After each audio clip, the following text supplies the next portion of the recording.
Hello everyone, আমরা যেটা করছিলাম ক্লাস 12-এ দেখো মানে আগের দিন লাস্ট যে 5খানা লেকচার হয়েছে ক্লাস 12-এর ইলেকট্রোম্যাগনেটিজমের, ঠিক আছে?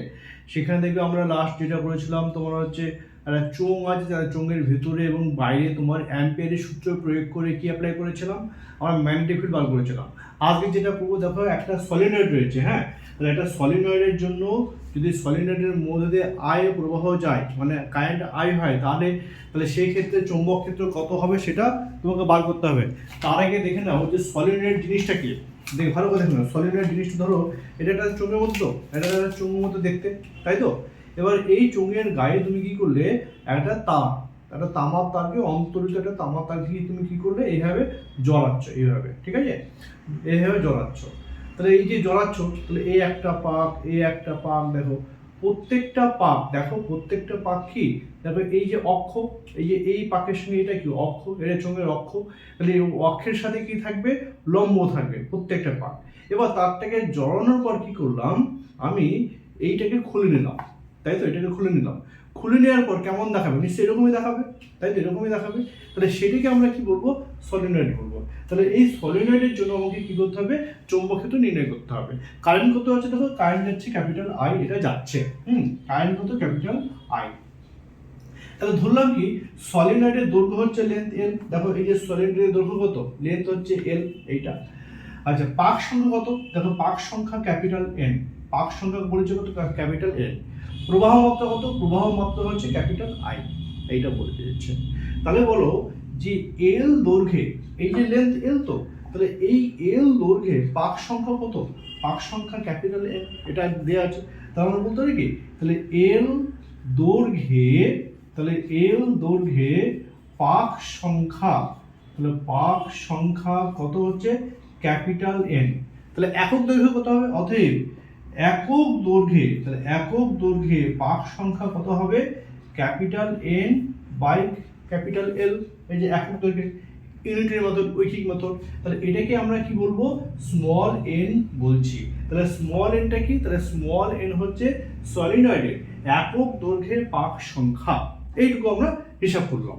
এবার ভালো করে বলো, তাহলে অ্যাম্পিয়ারের সূত্র প্রয়োগ করতে গেলে কি লাগবে, আমরা জানি অ্যাম্পিয়ারের সূত্র প্রয়োগ মতো তখনই সম্ভব যদি সেখানে ক্লোজড সার্কিট থাকে, ক্লোজড মানে ক্লোজড বা একটা বদ্ধ পথ থাকবে।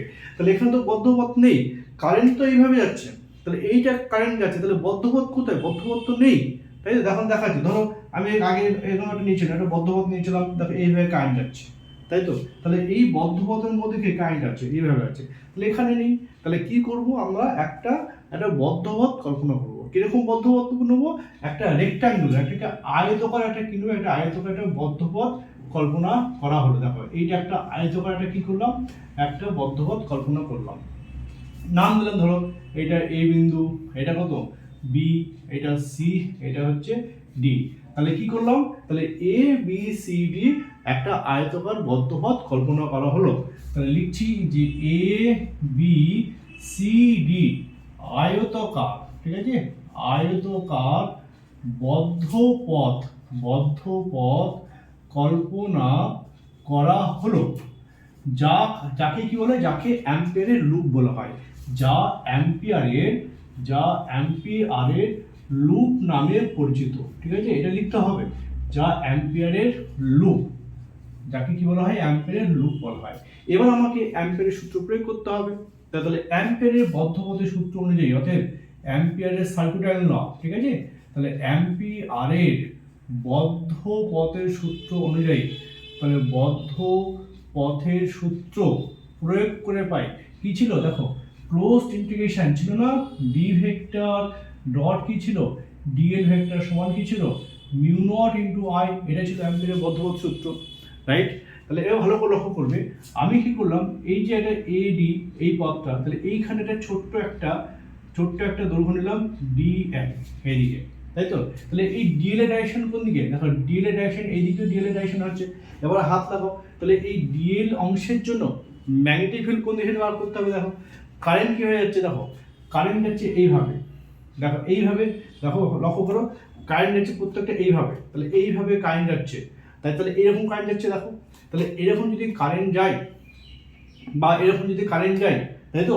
দেখো এইভাবে কারেন্ট যাচ্ছে, দেখো এইভাবে কারেন্ট যায় প্রত্যেকটা ক্ষেত্রে, রাইট? তাহলে কারেন্ট যদি এইভাবে যায় তাহলে এই অংশের জন্য ম্যাগনেটিক ফিল্ড কোন দিকে হচ্ছে, দেখো এদিকেই হচ্ছে। তাহলে আমরা বলতে পারি কি ডিএল অংশের জন্য ডিএল ভেক্টর যেদিকে ম্যাগনেটিক ফিল্ড কি একই দিকে, দেখো ভালো করে লক্ষ্য করো এই যে, তাই তো? তাহলে কারেন্ট যাচ্ছে এইভাবে, রাইট? তাহলে এইটাকে আমরা কারেন্ট ধরবো আর এটাকে কি ধরবো, ম্যাগনেটিক ফিল্ড। তাহলে ডিএল অংশের জন্য কারেন্ট এবং কি ডিএল ভেক্টর এবং কি ম্যাগনেটিক ফিল্ড কি একই দিকে হচ্ছে, ঠিক আছে? তাহলে যেহেতু কি লিখবে ডিএল ভেক্টর এবং বি ভেক্টর পরস্পরের কি, এরা পরস্পর যে প্যারালাল মানে কি সমান্তরাল, ঠিক আছে? সমান্তরাল মানে থিটা কত হচ্ছে, তাহলে থিটা হচ্ছে 0 ডিগ্রি, এটা পেলাম, ঠিক আছে?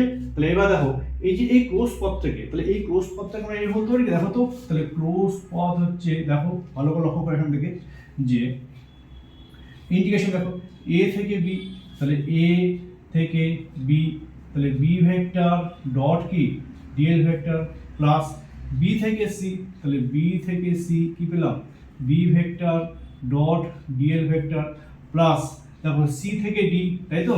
তাহলে সি থেকে ডি কত হলো ওখান থেকে, তাহলে সি থেকে ডি দেখো, তাহলে সি থেকে D B vector dot dl vector plus দেখো ডি থেকে ই এ, তাহলে ডি ভেক্টর ডি থেকে এ, তাহলে কি পেলাম B vector dot dl vector সমান কি ছিল, দেখো সমান ছিল মিউ নট ইন্টু আই, ছিল কি দেখো মিউ নট ইন্টু আই। তাহলে এই ক্লোজ পথটাকে আমরা এইভাবে লিখতে পারি, রাইট?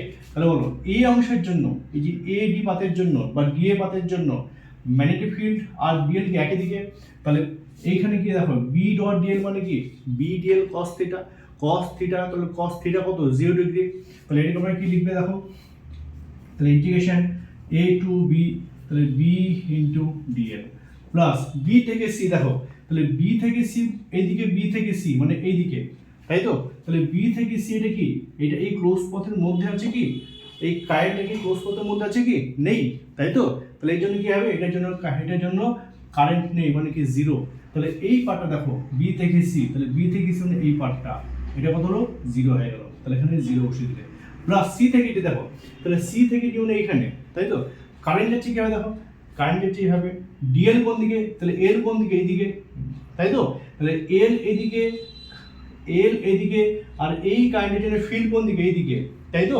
তাহলে এল ভেক্টর এবং ডিএল ভেক্টর মানে ম্যাগনেটিক ফিল্ড কি পরস্পর লম্ব, লম্ব হলে দেখো লম্ব হলে তাহলে বি ডট ডিএল, তাহলে বি ডিএল কে cos 90, তাহলে cos 90 কত 0, তাহলে এই পার্টটাও কত হবে, এই পার্টটাও 0, তাই তো? এটাও 0 প্লাস দেখো এ থেকে ডি, এ থেকে ডি দেখো, আচ্ছা এ থেকে বি, দেখো এ থেকে বি এটাও লম্ব, তো এই পার্টটাও কত হবে, এটাও লম্ব, এটাও 0 হবে, হ্যাঁ এটাও 0 হবে, এটাও 0 প্লাস দেখো এ থেকে ডি, তাহলে এ থেকে ডি একই দিকে, তাহলে একই দিকে হলে কি এই পার্টটা থাকবে, তাহলে এটাকে কি লিখবে এ থেকে ডি বা ডি থেকে এ, সরি ডি থেকে এ, দেখো ডি থেকে এ কত পাচ্ছে দেখো, তাহলে B into dl into cos 0 degree সমান কত মিউ নট ইন্টু আই, তাই তো?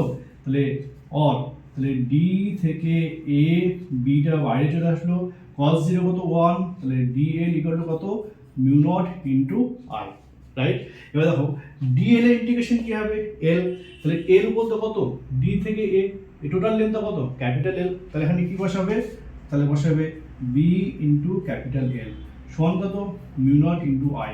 পাক সংখ্যা কত ছিল, পাক সংখ্যা ক্যাপিটাল এন ছিল, এর জন্য এখানে কি করবে এন মাল্টিপ্লাই করবে, রাইট? সমান এখান থেকে এবার বি সমান কত পাচ্ছি, তাহলে বি ইজ ইকুয়াল টু পেলাম দেখো, তাহলে mu naught into I into capital N, এই এলটা নিজে চলে আসলো by L, right? Or B সমান কি পেলাম, বি সমান পেলাম দেখো mu naught N by L মানে কি লিখেছিলাম, দেখো এন বাই এল লিখেছিলাম না, স্মল এন একক দৈর্ঘ্যে পাক সংখ্যা, তাহলে স্মল এন ইন্টু আই। তাহলে আমরা কি একটা সলিনয়েডের জন্য আমরা চৌম্বক ক্ষেত্র কত পেলাম, তাহলে একটা দীর্ঘ একটা সলিনয়েড রয়েছে, তাহলে সেই দীর্ঘ সলিনয়েডের জন্য চৌম্বক ক্ষেত্র পেয়েছি mu naught into N into I, ঠিক আছে?